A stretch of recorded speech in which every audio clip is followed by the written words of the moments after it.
Assalamualaikum, hai Jerry. Waalaikumsalam, halo Karin. Wah, lagi happy nih kayaknya. Haha, tahu aja. Gimana puasa nggak hari ini? Puasa dong, kamu gimana? Puasa nggak? Puasa dong. Syukurlah kalau gitu. Hari ini kuliah online kan ya? Iya, online.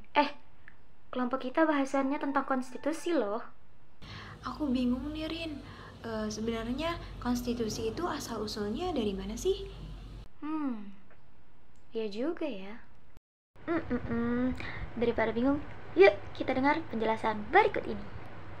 Hai sahabat belajar, yuk simak video yang akan aku bahas pada hari ini. Yap, hari ini kita akan membahas mengenai konstitusi. Mungkin dari kalian ini pasti sudah banyak yang tahu mengenai konstitusi. Tapi apakah kalian tahu asal-usul atau sejarah dari konstitusi? Yuk kita bahas. Nah, yang pertama-tama kita akan membahas mengenai pengertian dari konstitusi itu sendiri. Jadi, konstitusi merupakan suatu fundamen atau arah dari suatu roda kenegaraan yang akan dijalankan dengan tujuan untuk membatasi kekuasaan dalam negara. Karena dalam suatu negara terdapat banyak pusat-pusat kekuasaan. Oleh karena itu, para pendiri negara sepakat untuk membatasi kekuasaan tersebut dalam suatu aturan. Dan aturan tersebut yang kita sebut sebagai konstitusi. Nah, untuk sejarah dari konstitusi itu, yang pertama, istilah konstitusi telah lama dikenal. Jadi, konstitusi itu sudah dikenal pada zaman Yunani kuno. Diduga dari konstitusi Athena yang ditulis oleh seorang aristokrat. Mungkin waktunya kisaran 425 Masehi. Nah, pemahaman awal tentang konstitusi pada masa itu atau pada masa dahulu hanyalah merupakan suatu kumpulan dari peraturan adat kebiasaan semata-mata. Hal tersebut dapat diketahui dari paham Socrates yang kemudian dikembangkan oleh muridnya Plato dalam bukunya yang terkenal Politeia atau Negara, yang memuat ajaran-ajaran Plato tentang negara dan hukum, dan bukunya Nomoi atau yang disebut sebagai undang-undang, dan juga tulisan Aristoteles dalam bukunya yang dikenal dengan nama Politika, yang di dalamnya juga dibicarakan tentang negara dan hukum atau keadilan. Nah, Aristoteles membedakan menjadi dua istilah. Yang pertama yaitu politeia dan yang kedua yaitu nomoi. Nah, untuk yang pertama, politeia diartikan sebagai konstitusi, sedangkan nomoi diartikan sebagai undang-undang biasa.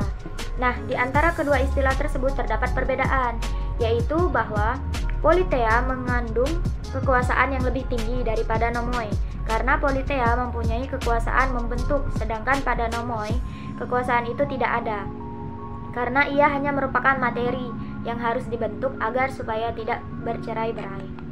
Aristoteles menyebutkan bahwa konstitusi itu berkaitan dengan suatu penyusunan jabatan, di mana jabatan tersebut membagi suatu jabatan atau kedudukan di dalam negara tersebut, serta memuat mengenai tujuan pemerintah.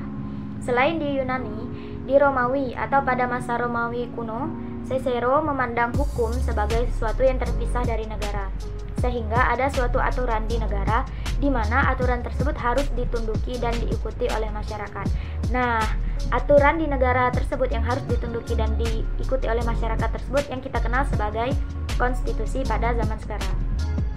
Kemudian, pada abad penyebaran, pada masa penyebaran Islam di Timur Tengah, pada perkembangan peradaban di bawah pimpinan Nabi Muhammad SAW, pada masa itu adanya penyusunan persetujuan yang dilakukan oleh kelompok-kelompok yang ada di kota Madinah untuk membentuk suatu struktur kehidupan atau sekarang disebut sebagai struktur kenegaraan.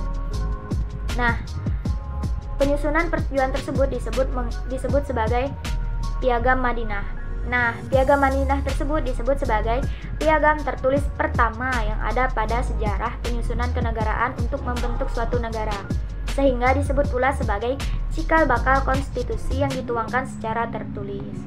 Nah, untuk konstitusi Indonesia sendiri diadopsi dari pendapat Montesquieu yang membagi 3 kekuasaan pemerintah, yaitu yang pertama, kekuasaan legislasi atau legislatif, yaitu kekuasaan yang membentuk peraturan dan undang-undang. Kedua, kekuasaan eksekutif, yaitu kekuasaan untuk melaksanakan undang-undang yang ada. Dan yang ketiga, kekuasaan yudikatif yang bertugas untuk mengadili dan dari pengelanggaran undang-undang.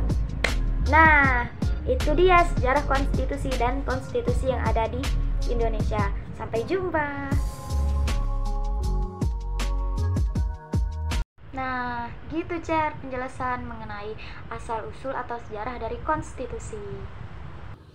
Oh, jadi itu Rin asal-usulnya sejarah konstitusi. Oke deh Rin, udah dulu ya. Soalnya aku mau bantuin ibu aku untuk nyiapin buka puasa. Iya nih, udah sore ya. Oke deh, semangat Cherry. Dadah, Assalamualaikum. Waalaikumsalam.